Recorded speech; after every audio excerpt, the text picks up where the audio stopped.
काल भैरव भगवान शिव का एक ऐसा भयंकर और विकराल अवतार जो न केवल दुष्टों का संहार करता है बल्कि हमारे अहंकार, पाप और अज्ञान का भी नाश करता है। काल भैरव काल के स्वामी, सत्य और न्याय के प्रतीक हैं। इस वीडियो में हम आपको सुनाएंगे शिव पुराण के अंतर्गत काल भैरव की उत्पत्ति और उनकी लीला की अद्भुत और रोमांचक कथा। शिव पुराण के अनुसार इस कथा को भक्तिपूर्वक सुनने मात्र से संपूर्ण पापों से मुक्ति मिलती है, इसलिए वीडियो को ध्यान से अंत तक अवश्य सुनें तथा भगवान शिव के काल भैरव अवतार की महिमा और कृपा का अनुभव करें। नंदीश्वर बोले, हे सनत कुमार, हे सर्वज्ञ, अब आप भैरव की कथा सुने जिसके सुनने मात्र से शिव भक्ति सुस्थिर हो जाती है। भैरव जी परमात्मा शंकर के पूर्ण रूप हैं। शिव जी की माया से मोहित मूर्ख लोग उन्हें नहीं जान पाते।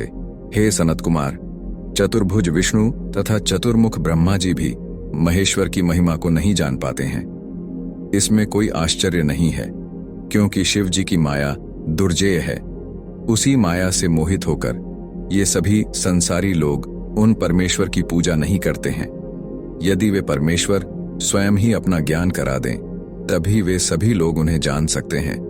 अपनी इच्छा से कोई भी उन्हें नहीं जान पाता है। यद्यपि महेश्वर सर्वव्यापी हैं, किंतु मूढ़ बुद्धि वाले उन्हें देख नहीं पाते हैं। जो वाणी एवं मन से परे हैं, उन्हें लोग मात्र देवता ही समझते हैं। हे महर्षि, इस विषय में पुराना इतिहास कह रहा हूं। हे तात, आप उसको श्रद्धापूर्वक सुनिए। वह परमोत्तम और ज्ञान का कारण है। समस्त देवता और ऋषिगण परम तत्व जानने की इच्छा से सुमेरु पर्वत के अद्भुत तथा मनोहर शिखर पर स्थित भगवान ब्रह्मा के पास गए। वहां जाकर ब्रह्मा जी को नमस्कार करके वे सब हाथ जोड़कर तथा कंधा झुकाकर आदर पूर्वक पूछने लगे। देवता तथा ऋषि बोले, हे देवदेव, हे प्रजानाथ, हे सृष्टिकर्ता, हे लोकनायक, आप हमें ठीक ठीक बताइए कि अद्वितीय तथा अविनाशी तत्व क्या है। नंदीश्वर बोले, शिवजी की माया से मोहित वे ब्रह्मा जी परम तत्व को न समझकर सामान्य बात कहने लगे। ब्रह्मा जी बोले, हे देवताओं तथा ऋषियों, आप सब आदरपूर्वक सद्बुद्धि से मेरी बात सुने।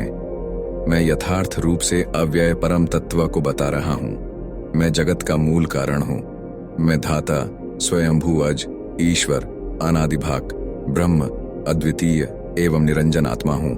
मैं ही सारे जगत का प्रवर्तक, संवर्तक तथा निवर्तक हूँ। हे श्रेष्ठ देवताओं, मुझसे बड़ा दूसरा कोई नहीं है। नंदीश्वर बोले, हे मुने, जब ब्रह्मा जी इस बात को कह रहे थे, उसी समय वहां स्थित विष्णु ने सनातनी माया से विमोहित होकर हंसते हुए क्रुद्ध होकर यह वचन कहा, हे ब्राह्मण, योग से युक्त होते हुए भी आपकी यह मूर्खता उचित नहीं है।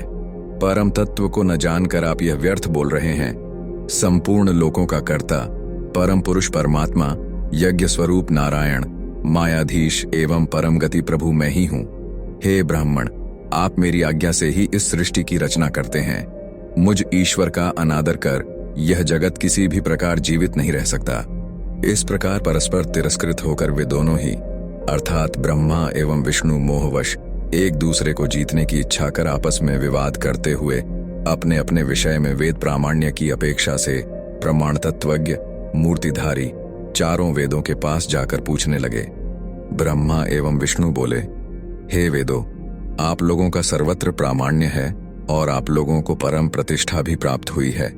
अतः विश्वास पूर्वक कहिए कि एकमात्र अविनाशी तत्व क्या है।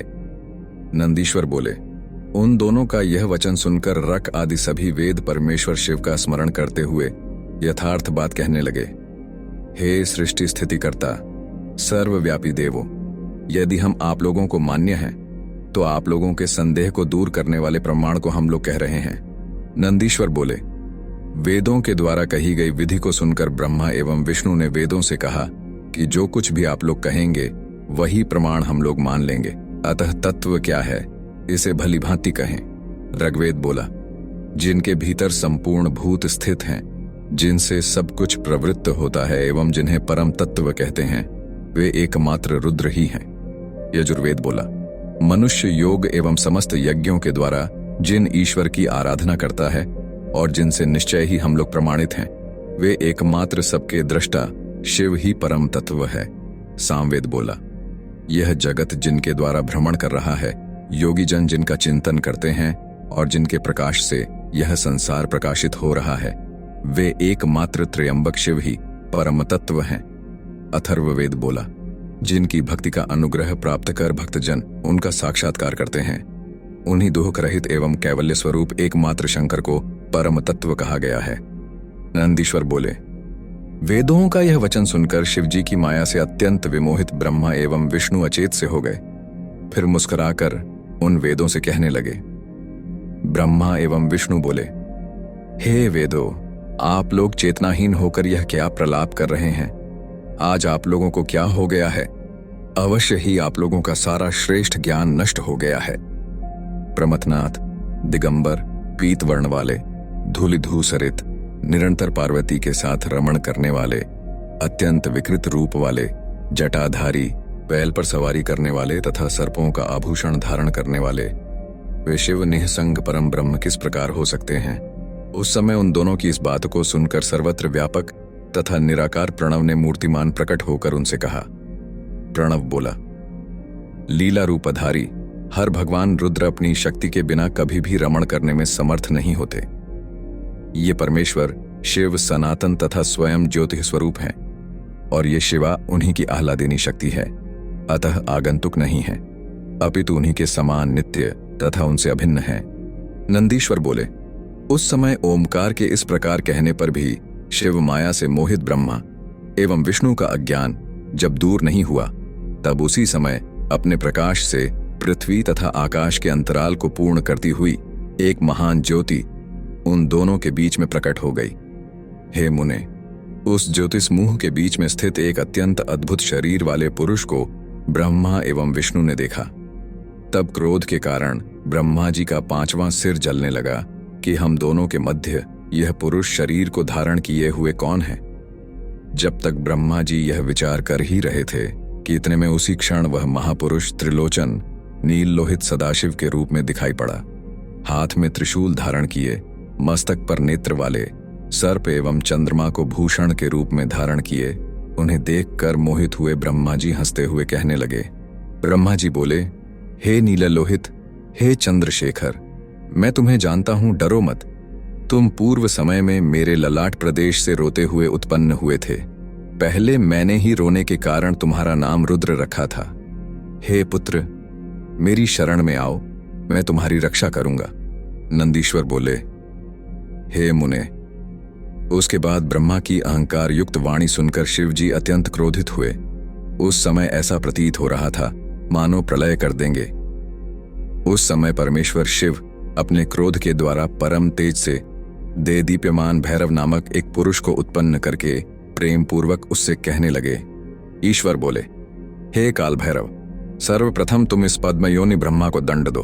तुम साक्षात काल के सदृश शोभित हो रहे हो, अतः तुम कालराज नाम से विख्यात होओगे।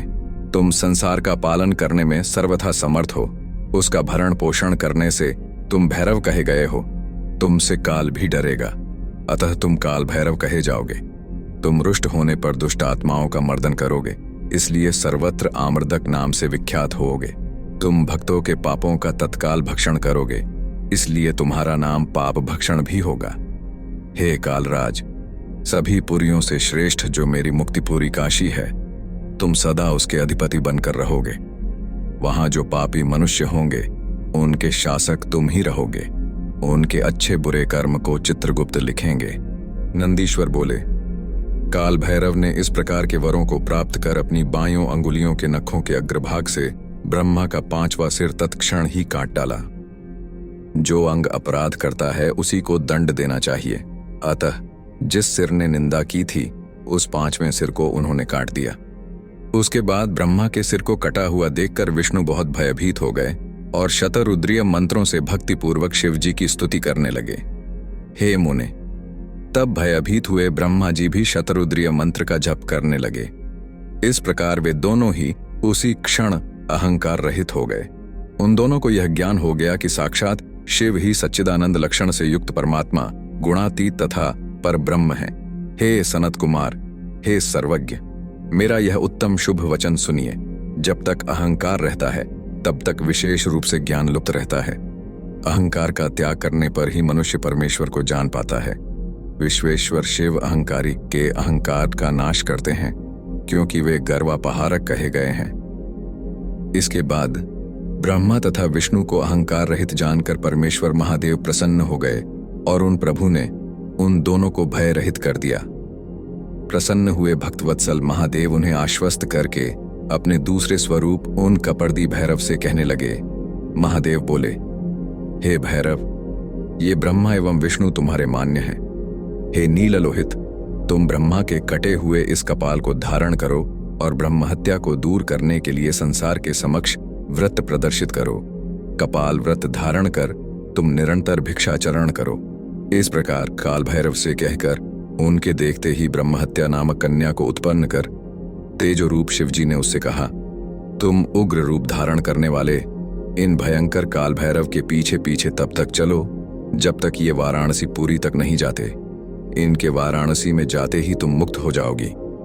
वाराणसी पुरी को छोड़कर सर्वत्र तुम्हारा प्रवेश होगा। नंदीश्वर बोले, वे परम अद्भुत प्रभु भगवान शंकर भी उस ब्रह्महत्या को उस यात्रा के लिए नियुक्त करके अंतर्हित हो गए। नंदीश्वर बोले, हे सनत कुमार, हे सर्वज्ञ, अब महादोषों को दूर करने वाली और भक्ति को बढ़ाने वाली दूसरी भैरवी कथा को आप प्रेम पूर्वक सुनिए। काशी का सान्निध्य प्राप्त कर वे काल भैरव काल के भी भक्षक महाकाल हुए। देवदेव के आदेश से कापालिक व्रत धारण किए हुए वे विश्वात्मा भैरव हाथ में ब्रह्मा का कपाल लेकर तीनों लोकों में घूमने लगे, किंतु उस दारुण ब्रह्महत्या ने कहीं भी उन प्रभु का पीछा करना न छोड़ा। प्रत्येक तीर्थ में घूमते हुए भी वे ब्रह्महत्या से नहीं मुक्त हुए। इसमें भी सभी को शिव की अद्भुत महिमा ही जाननी चाहिए। एक बार प्रमथ गणों से सेवित होते हुए भी कापालिक वेश वाले शिवजी काल भैरव विहार करते हुए अपनी इच्छा से विष्णु जी के निवास स्थान पर पहुंचे। उस समय महादेव के अंश से उत्पन्न हुए सर्प का कुंडल धारण किए त्रिनेत्र महाकाल तथा पूर्णाकार उन भैरव को आता हुआ देखकर गरुड़ध्वज विष्णु ने तथा देवों, मुनियों एवं देवस्त्रियों ने भी दंडवत प्रणाम किया। इसके बाद लक्ष्मीपति विष्णु ने उन्हें तत्वतः जानते हुए पुनः प्रणाम कर सिर पर अंजलि रखकर नाना प्रकार के स्तोत्रों से उनकी स्तुति की। हे महामुने, तदनंतर आनंद से पूर्ण हुए विष्णु प्रसन्न चित्त होकर क्षीर सागर से उत्पन्न हुई कमल निवासिनी लक्ष्मी से प्रेम पूर्वक कहने लगे।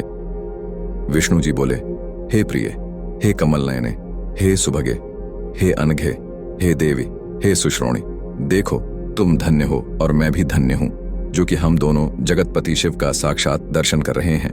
ये ही धाता, विधाता तथा लोक के प्रभु, ईश्वर, अनादि, सबको शरण देने वाले, शांत तथा 26 तत्वों के रूप में भी ये ही अभिव्यक्त हो रहे हैं। ये सर्वज्ञ, सभी योगियों के स्वामी, सभी प्राणियों के एकमात्र नायक, सर्वभूतांतरात्मा एवं सबको सदा सब कुछ देने वाले हैं। हे पद्य, निद्रा को त्याग कर तथा श्वास को रोककर शांत स्वभाव वाले जन, जिन्हें ध्यान लगाकर बुद्धि के द्वारा हृदय में देखते हैं, वे ये ही हैं। आप उनको देखें। वेद तत्वज्ञ एवं स्थिर मन वाले योगी जन, जिन्हें जानते हैं, वे ही सर्वव्यापक शिव अरूप होते हुए भी स्वरूप धारण कर यहां आ रहे हैं। अहो, इन परमेष्ठी की चेष्टा भी अद्भुत है कि जिनके चरित्र का वर्णन करने वाला मनुष्य शरीरधारी होकर भी विदेह हो जाता है एवं जिनका दर्शन करने से मनुष्यों को पुनः पृथ्वी पर जन्म ग्रहण नहीं करना पड़ता, वे ही त्र्यंबक शशिभूषण भगवान शिव आ रहे हैं। हे लक्ष्मी, श्वेत कमल दल के समान बड़े बड़े ये मेरे नेत्र आज धन्य हुए, जो इनके द्वारा महेश्वर महादेव का दर्शन किया जा रहा है। देवताओं के उस पद को धिक्कार है जिन्होंने शंकर का दर्शन नहीं किया, जो समस्त दुखों का नाश करने वाले तथा मोक्षदायक हैं। यदि देव देवेश शिव का दर्शन कर हम सभी ने मुक्ति न प्राप्त की, तो देवलोक में देवता होने से बढ़कर और कुछ भी अशुभ बात नहीं है। नंदीश्वर बोले, इस प्रकार कहकर रोमांचित शरीर वाले विष्णु वृषभध्वज महादेव को प्रणाम करके यह कहने लगे। विष्णु जी बोले, हे विभो, हे सर्वपापहर, हे अव्यय, हे सर्वज्ञ तथा संसार के धाता देवदेव, आप यह क्या कर रहे हैं? हे देवेश, हे त्रिलोचन, हे महामते, यह आपकी क्रीड़ा किस लिए हो रही है? हे विरूपाक्ष, हे स्मरार्दन, आपकी इस प्रकार की चेष्टा का क्या कारण है? हे भगवान, हे शंभो, हे शक्तिपते, आप किस कारण से भिक्षाटन कर रहे हैं? हे जगन्नाथ, हे त्रैलोक्य का राज्य देने वाले, मुझे यह संदेह हो रहा है। नंदीश्वर बोले। विष्णु ने जब इस प्रकार शिवरूप भैरव से कहा, तब अद्भुत लीला करने वाले उन प्रभु ने विष्णु जी से हंसते हुए कहा। भैरव बोले, मैंने अपने अंगुली के नखाग्र से ब्रह्मदेव का सिर काट लिया है। उसी पाप को दूर करने के निमित्त इस शुभ व्रत का अनुष्ठान कर रहा हूं। नंदीश्वर बोले।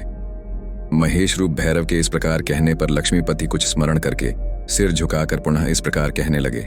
विष्णु जी बोले, सभी विघ्नों का नाश करने वाले हे महादेव, आपकी जैसी इच्छा हो वैसी क्रीड़ा कीजिए, परंतु मुझे अपनी माया से मोहित न करें। हे विभो, आपकी आज्ञा शक्ति से मेरे नाभिकमल के कोश से कल्प कल्प में करोड़ों ब्रह्मा पहले उत्पन्न हो चुके हैं। हे देव, आप पुण्यहीन मनुष्यों के लिए दुस्तर इस माया का त्याग करें। हे महादेव, आपकी माया से ब्रह्मा आदि भी मोहित हो जाते हैं। सत्पुरुषों को गति देने वाले हे पार्वती पते, हे शंभो, हे सर्वेश्वर, मैं आपकी कृपा से ही आपकी समस्त चेष्टाएं ठीक ठीक जानता हूं। हे हर, संहार काल के उपस्थित होने पर जब आप समस्त देवताओं, मुनियों एवं वर्णाश्रमी जनों को उपसंहृत करेंगे, तब भी हे महादेव, आपको ब्रह्मवध आदि का पाप नहीं लगेगा। हे शिव, आप पराधीन नहीं हैं, अतः आप स्वतंत्र होकर क्रीड़ा करते हैं। आपके कंठ में पूर्व में उत्पन्न हो चुके ब्रह्माओं की अस्थियों की माला भासित हो रही है, तब भी हे निष्पाप शिव, आपके पीछे ब्रह्म हत्या लगी है। हे ईश, जो मनुष्य महान पाप करके भी आप जगदाधार का स्मरण करता है, उसका पाप नष्ट हो जाता है। जिस प्रकार सूर्य के समीप अंधकार टिक नहीं सकता, उसी प्रकार जो आपका भक्त है उसका पाप विनष्ट हो जाता है। जो पुण्यात्मा आपके दोनों चरण कमलों का स्मरण करता है, उसका ब्रह्म हत्या जनित पाप भी नष्ट हो जाता है। हे जगतपते, जिस मनुष्य की वाणी आपके नाम में अनुरक्त है, पर्वत समूह के समान भारी से भारी पाप भी उसे बाधित नहीं कर सकता है। हे परमात्मन, हे परम धाम, स्वेच्छा से शरीर धारण करने वाले हे ईश्वर, यह भक्तों की अधीनता भी आपका कुतूहल मात्र है। हे देवेश, आज मैं धन्य हूं, क्योंकि योगी जन भी जिन्हें नहीं देख पाते हैं, उन जगन मूर्ति अव्यय परमेश्वर का मैं दर्शन कर रहा हूं। आज मुझे परम लाभ मिला और मेरा परम कल्याण हो गया। उन आपके दर्शन से मैं अमृतपान कर तृप्त हुए के समान तृप्त हो गया। मुझे स्वर्ग और मोक्ष तृण के समान ज्ञात हो रहे हैं। गोविंद विष्णु के इस प्रकार कहने के पश्चात उन महालक्ष्मी ने अत्यंत निर्मल मनोरथवती नाम की भिक्षा उनके पात्र में दे दी। तब लीला से भैरव रूपधारी वे महादेव भी परम प्रसन्न हो भिक्षाटन के लिए अन्यत्र चलने को उद्यत हो गए। उस समय विष्णु ने उनके पीछे पीछे जाने वाली ब्रह्महत्या को बुलाकर उससे प्रार्थना की कि तुम इन त्रिशूलधारी भैरव को छोड़ दो। ब्रह्महत्या बोली, जिनका दर्शन करने से पुनर्जन्म की प्राप्ति नहीं होती, ऐसे वृषभध्वज की सेवा कर इस बहाने से मैं भी अपने को पवित्र कर लूंगी। नंदीश्वर बोले, विष्णु जी के कहने से भी जब ब्रह्महत्या ने भैरव का पीछा नहीं छोड़ा, तब भैरव शंभु ने मुस्कुराकर हरि से यह वचन कहा। भैरव बोले, हे बहुमानद, आपके वचनामृत का पान कर मैं तृप्त हो गया। हे लक्ष्मी के पति, सज्जनों के स्वभाव के अनुरूप ही आप वचन बोल रहे हैं। हे गोविंद, तुम वर मांगो। हे निष्पाप, मैं तुम्हें वर देने वाला हूं। हे विकार रहित हरे, तुम मेरे भक्तों में अग्रगण्य रहोगे। भिक्षाटन रूपी ज्वर से पीड़ित भिक्षु मानसुधा का पान कर जैसी तृप्ति प्राप्त करते हैं, वैसी तृप्ति अति संस्कृत भिक्षाओं से भी नहीं प्राप्त करते हैं। नंदीश्वर बोले, परमात्मा शंभु के अवतार भैरव के इन वचनों को सुनकर विष्णु परम प्रसन्न होकर महेश्वर से बोले। विष्णु बोले, हे देवदेव, मेरे लिए यही प्रशंसनीय है जिससे कि मैं आज मन और वाणी से अगोचर देवताओं के स्वामी आपका दर्शन प्राप्त कर रहा हूं। आपकी जो अमृतमयी पूर्ण दृष्टि मुझ पर पड़ रही है, इसी से मुझे महान हर्ष हो रहा है। हे हर, सज्जनों के लिए आपका दर्शन बिना यत्न के प्राप्त निधि के समान है। हे देव, आपके चरण युगल से मेरा वियोग न हो। हे शंभु, यही मेरे लिए वरदान है। मैं किसी अन्य वर का वर्ण नहीं करता हूं। श्री भैरव बोले, महामते तात, जैसा आपने कहा है वैसा ही हो। आप सभी देवताओं को वर देने वाले होंगे। नंदीश्वर बोले, ब्रह्मांड के भुवनों सहित केंद्रभूत सुमेरु पर्वत पर विचरण करते हुए दैत्य शत्रु विष्णु को इस प्रकार अनुग्रहित कर भैरव विमुक्त नगरी वाराणसीपुरी में जा पहुंचे। भयंकर आकृति वाले भैरव के उस क्षेत्र में प्रवेश करने मात्र से ही ब्रह्महत्या उसी समय हाहाकार करके पाताल में चली गई। उसी समय भैरव के हस्त कमल से ब्रह्मा का कपाल पृथ्वी पर गिर पड़ा। तब से वह तीर्थ कपाल मोचन नाम से प्रसिद्ध हो गया। अपने हाथ से ब्रह्मा के कपाल को गिरता हुआ देखकर रुद्र सबके सामने परमानंद से नाचने लगे। अत्यंत दुस्सह जो ब्रह्मा जी का कपाल अन्य क्षेत्रों में भ्रमण करते हुए परमेश्वर के हाथ से कहीं नहीं छूट पाया था, वह काशी में क्षण मात्र में छूटकर गिर पड़ा। शूल धारण करने वाले शिव की जो ब्रह्महत्या कहीं भी नहीं दूर हो सकी, वह काशी में आते ही क्षण भर में नष्ट हो गई। इसीलिए काशी का ही सेवन करना चाहिए। जो मनुष्य काशी में स्थित कपाल मोचन नामक उत्तम तीर्थ का स्मरण करता है, उसका यहाँ अथवा अन्यत्र का किया हुआ पाप भी शीघ्र ही नष्ट हो जाता है। इस श्रेष्ठ तीर्थ में आकर विधान के अनुसार स्नान कर देवताओं और पितरों का तर्पण करने से ब्रह्महत्या से छुटकारा मिल जाता है। कपाल मोचन नामक तीर्थ को समादृत कर भैरव भक्तों के पाप समूह का भक्षण करते हुए वहीं पर विराजमान हो गए। सुंदर लीला करने वाले सज्जनों के प्रिय भैरव आत्मा परमेश्वर शिव मार्गशीर्ष मास के कृष्ण पक्ष की अष्टमी तिथि को आविर्भूत हुए। जो मनुष्य मार्गशीर्ष मास के कृष्ण पक्ष की अष्टमी तिथि को काल भैरव की सन्निधि में उपवास करके जागरण करता है, वह महान पापों से मुक्त हो जाता है। जो मनुष्य अन्यत्र भी भक्ति पूर्वक जागरण के सहित इस व्रत को करेगा, वह महापापों से मुक्त होकर सद्गति को प्राप्त कर लेगा। प्राणी के द्वारा लाखों जन्मों में किया गया जो पाप है, वह सभी काल भैरव के दर्शन करने से लुप्त हो जाता है। जो काल भैरव के भक्तों का अपराध करता है, वह मूर्ख दुखित होकर पुनः पुनः दुर्गति को प्राप्त करता रहता है। जो काशी में रहकर विश्वेश्वर में तो भक्ति करते हैं, परंतु काल भैरव की भक्ति नहीं करते, वे विशेष रूप से महादुख को प्राप्त करते हैं। जो मनुष्य वाराणसी में रहकर भी काल भैरव का भजन नहीं करता है, उसके पाप शुक्ल पक्ष के चंद्रमा के समान बढ़ते हैं। जो मंगलवार, चतुर्दशी तथा अष्टमी के दिन काशी में कालराज का भजन नहीं करता है, उसका पुण्य कृष्ण पक्ष के चंद्रमा के समान क्षीण हो जाता है। ब्रह्महत्या को दूर करने वाले भैरवोत्पत्ति संजक इस पवित्र आख्यान को सुनकर प्राणी संपूर्ण पापों से मुक्त हो जाता है। कारागार में पड़ा हुआ अथवा भयंकर कष्ट में फंसा हुआ प्राणी भी भैरव की उत्पत्ति के आख्यान को सुनकर संकट से छूट जाता है। इस प्रकार श्री शिव महापुराण के अंतर्गत तृतीय शतरुद्र संहिता में भैरवावतार वर्णन नामक 8वां अध्याय और भैरवावतार लीला वर्णन नामक 9वां अध्याय पूर्ण हुआ। इस कथा को भक्ति पूर्वक सुनने से चित्त शुद्धि, पापों की निवृत्ति और भगवान काल भैरव की कृपा प्राप्त होती है। वीडियो देखने के लिए बहुत बहुत धन्यवाद। कृपया इस वीडियो पर कमेंट करें और अपने इनपुट्स और फीडबैक शेयर करें। यदि आपको हमारे वीडियो पसंद हैं तो कृपया लाइक बटन दबाना न भूलें, और यदि आपने अभी तक हमारे चैनल को सब्सक्राइब नहीं किया है तो उसे सब्सक्राइब करें। ये हमें आगे बढ़ने और सनातन धर्म के शाश्वत ज्ञान को दूसरों तक फैलाने में भी मदद करेगा।